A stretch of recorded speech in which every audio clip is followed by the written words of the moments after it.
Yo, depois de algumas pausas a gente tá de volta aí e o One Piece tá na capa da Jump com a galera ali toda tematizada como breakdance, eu acho. O Luffy tá meio esquisito ali, mas tá bom, vamos lá. Sem história de capas da Yamato dessa vez porque tem algo bem diferente e até legal. É um desenho do Smoker, mas... por que do Smoker? O Smoker não faz nada na história faz tanto tempo, né? Então por que isso agora? Basicamente, é o Oda fazendo uma pequena homenagem a uma pessoa que fez uma fanart do Smoker há 22 anos atrás. Um certo garoto, se você não percebeu ali na fumaça, esse garoto que desenhou essa fanart naquela época era nada mais nada menos do que Kouhei Horikoshi, o criador de Boku no Hero Academia. E basicamente esse é um desenho homenageando o final e o desfecho do mangá de Boku no Hero depois de 10 anos. Mas a gente tá aqui pra falar de One Piece, então bora lá, capítulo 1122, a hora está perto. A gente começa o capítulo vendo a reação do mundo com as últimas palavras que o Vegapunk conseguiu falar. O pessoal normal ali tá meio desacreditado, o que tá rolando, o futuro do mundo tá na mão dos piratas, sério mesmo. Dá pra gente ver até um Tontato no ombro de uma das pessoas ali, talvez a Dress Rosa, não sei. Depois a gente pula pra uma ilha tropical, vê como é que é a reação da galera lá. Depois uma ilha de inverno, também com o pessoal sem acreditar no que tá rolando. E por último a gente vê uma ilha que tem uma concentração bem grande de piratas. E são uns piratas muito esquisitos. É aquele tipo de pirata que tomariam um soco do Luffy no primeiro episódio do anime, né? Mas eles estão ali empenhados a ir atrás do One Piece agora que o Vegapunk falou que ele realmente é de verdade. Depois a gente vai lá pra Império Down e tá os presos ali tudo hypado com a mensagem que o Vegapunk deu. Tá na hora dos piratas mostrarem como é que se funciona tudo. E os guardas estão ali meio que sem saber o que fazer com aquele alvoroço todo que tá rolando em volta deles. Lá na sala de controle estão um perguntando ao outro por que ele tá deixando todos os prisioneiros escutarem as mensagens. Só que ele responde, todos os Denemushi estão transmitindo ela. Porque eu vi um pessoal que já esqueceu, zoando por que os marinheiros estão deixando os prisioneiros escutarem os Denemushi. Mas a situação é que no início da transmissão, o Vegapunk ele meio que sequestrou a linha do governo mundial inteira pra transmitir o vídeo através dela. Então todos os Denemushi da marinha e do governo mundial estão transmitindo aquilo sem alguém conseguir pará-los a não ser destruindo. Então por causa disso, as únicas pessoas que podem ir ali e desligar um Denemushi ou ligar são o pessoal que não tá na transmissão da marinha. Por isso que a gente vê as outras ilhas ali, traz o Denemushi pra cá pra todo mundo escutar. Enquanto a marinha não pode fazer nada a não ser escutar o que o Vegapunk tem que falar, porque eles não podem matar os Denemushi deles mesmo, tá ligado? Depois disso a gente pula pra uma base da marinha aleatória por aí. E dos marinheiros ali, eu acho que o único de importante que a gente sabe o nome é o Stein, ou alguma variação disso. Mas depois a gente corta pro Kobe. Quer dizer, na verdade pode ser o mesmo lugar, só em áreas diferentes, porque a gente vê uns marinheiros de costa ali também no fundo. E é claro que o Kobe tá escutando aquilo tudo, e ele tá relembrando aquela cena que a gente viu há muitos anos atrás, lá num dos primeiros capítulos do One Piece, dele ficando abismado em escutar que o Luffy vai ser o rei dos piratas, e que aquilo significava achar o One Piece. E aí ele tem uma reação que ao mesmo tempo que é esperada é um pouco diferente. Ele fala que ele tem que impedir o Luffy de alcançar o sonho dele. Ok. Depois a gente pula lá pra Karabari Island, que é a ilha do Bug e da Cross Guild. E tá o Bug ali mandando um maior discurso ali pro pessoal todo. Como assim que vocês estão falando que vai ser o meu mundo? Não é isso que vocês querem? Aí todo mundo fica, como assim? O que o Bug tá falando? Ele vai falar merda? Aí o Bug manda, não é o meu mundo, é o nosso mundo. Com esse discurso até a música da União Soviética começa a aparecer de fundo. Aí o pessoal cai todo de amores por ele, que ele é um cara muito foda, não tem um líder melhor do que aquele palhaço gigantesco na frente dele. Só que enquanto tudo aquilo tá rolando, a gente vê atrás dele e tá lá o Mihawk e o Crocodile. Mano, chega disso aí, senta aqui que a gente tem que falar umas coisas sobre isso que tá rolando agora. E o Bug tá com o maior medão ali, tá bom. Depois disso, a gente corta pro navio pirata do Barba Negra e tá lá a Catarina Devon falando com o Teach depois de trazer o Caribou a bordo. Ela pergunta o Teach o que ele quer fazer, porque ela poderia muito bem ali só matar ele. Só que o Teach tá disposto a escutar o que aquele cara tem que falar. Se ele falar merda, a informação dele não vale de nada, pode deixar que eu mato ele. E depois de algum tempo a gente volta continuando a mensagem do Vegapunk que a gente achou que teria acabado faz muito tempo, mas ele tá continuando. Isso é a verdade. Joy Boy, ele... Vral! O Topham acerta o gigante de ferro e ele cai no chão. Os gigantes lá no navio vê aquilo e ficam preocupados no que rolou. E aí a gente vê dentro dele e tá lá um Dedemushi que tava lançando a transmissão pro mundo. Com o impacto ele cai no chão e tem até um xizinho no olho dele. Será que ele morreu? Porque no próximo quadrinho, literalmente, a concha dele explode, tá ligado? Sacanagem, o Dedemushi morreu, tá ligado? Feels bad, mano. Vocês estão rindo, vocês estão zoando aí que o Dedemushi morreu, mas se vocês param pra pensar, esse caramujinho gordo aí foi responsável por uma das coisas mais importantes do mundo de One Piece inteiro. Você acha que Barba Branca era importante pro mundo? Não. Esse Dedemushi aí vai provocar mais discórdia do que o Barba Branca. Vocês vão ver. Mas no final das contas, pela concha ter literalmente explodido, eu acho que dá pra falar agora que a transmissão realmente acabou, né? Mas enfim, a gente vê o Sunny caindo lá do céu de novo. E tá lá o Ethan Baron vindo atrás deles mais uma vez. A explosão da Atlas só retardou ele alguns segundos. E o bicho tá vindo. O Zoro tá pronto pra defender. E a gente corta pro Gigante de Ferro de novo. Me desculpe, Joy Boy. E eu quero pedir desculpas a você também. O Luffy escuta aquilo e fica confuso. Eu tinha certeza que não tinha como ele estar vivo ainda. Aí o Luffy finalmente entende o que tá rolando. O Gigante de Ferro confundiu ele com outra pessoa. Você parece muito com ele, foi muito nostálgico. Meus sentimentos daquele dia me voltaram à tona. Eu espero que Joy Boy me perdoe. Eu falhei em fazer ele o rei. E no fundo disso tudo, a gente vê uma cena simplesmente insana do Sunny chegando do céu com 4 dos Gorosei vindo atacar eles com o Gigante de Ferro, um monte de navio da marinha e o navio dos gigantes de Elbaf. Cara, essa cena é simplesmente sensacional. E a gente vê aí que de alguma forma o Saturn, depois de ser atacado pelos 2 Nika, de alguma forma não caiu na água, tipo, ele tá ali na costa em cima dos penhascos de boaça, tá ligado? Não entendi o que rolou aí não, mano. E o Luffy ainda tá confuso. Rei? O que você tá falando? Qual é o seu nome? Meu nome é Monkey D. Luffy, aquele que vai se tornar o rei dos piratas.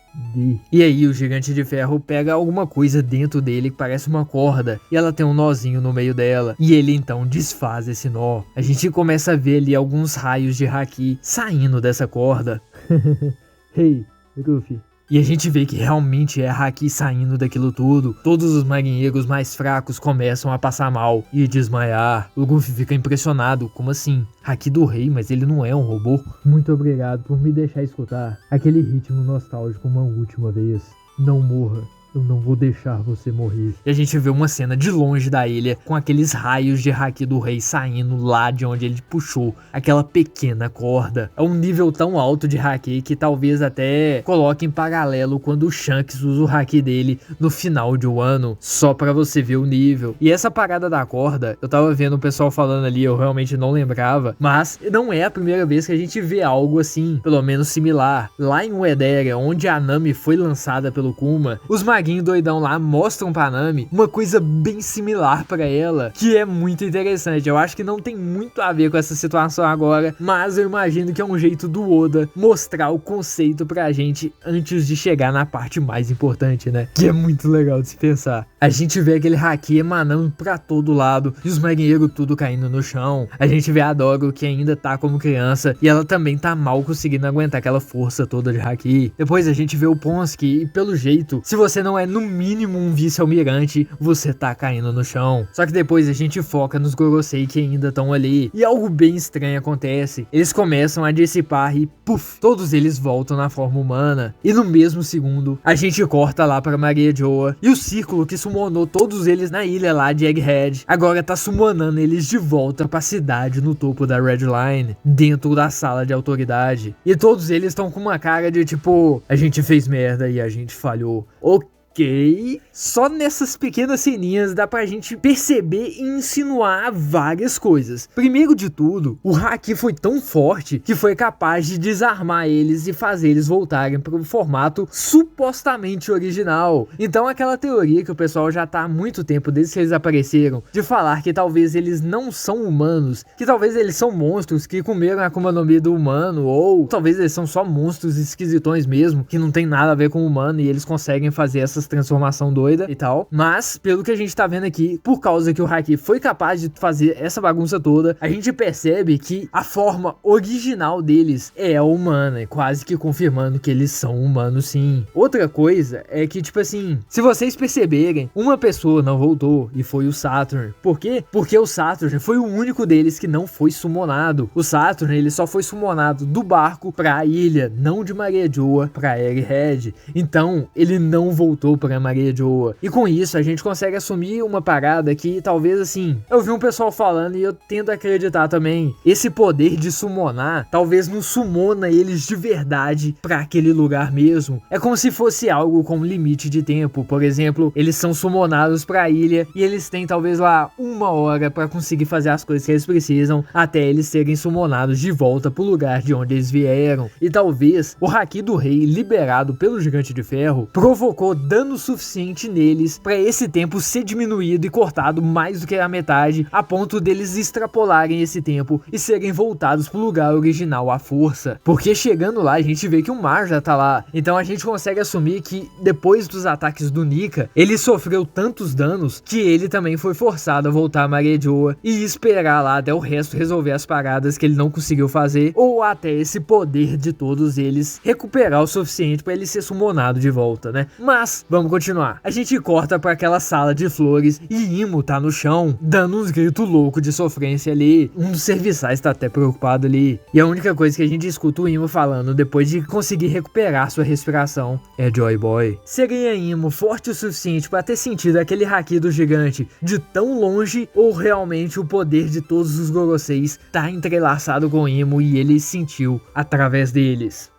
Pode ser as duas opções. Mas aí a gente volta lá pro Sunny e ele finalmente chega no Mar Azul. O Luffy cumprimenta eles ali, finalmente vocês chegaram, hein? Tá todo mundo confuso ali, o que aconteceu com aqueles monstros gigantes? Todo mundo sumiu, tá ligado? Imagina a perspectiva deles de ver aquela coisa gigantesca na frente e do nada elas não estão mais ali. Deve ser uma coisa bem absurda, né? E tá ali o Dog e o Brog mais confusos com o... Como assim um robô tem haki? E o haki foi o suficiente pra fazer eles sumirem? O que tá rolando aqui, tá ligado? E a gente vê lá no conversa do Sunny, tá o Jinbe, o Chopper e o Usopp todo agradecendo por eles estarem vivos ainda, enquanto o Sanji tá perguntando sobre a Nami e ela respondendo que eles estão bem, só que a Atlas e o Edson...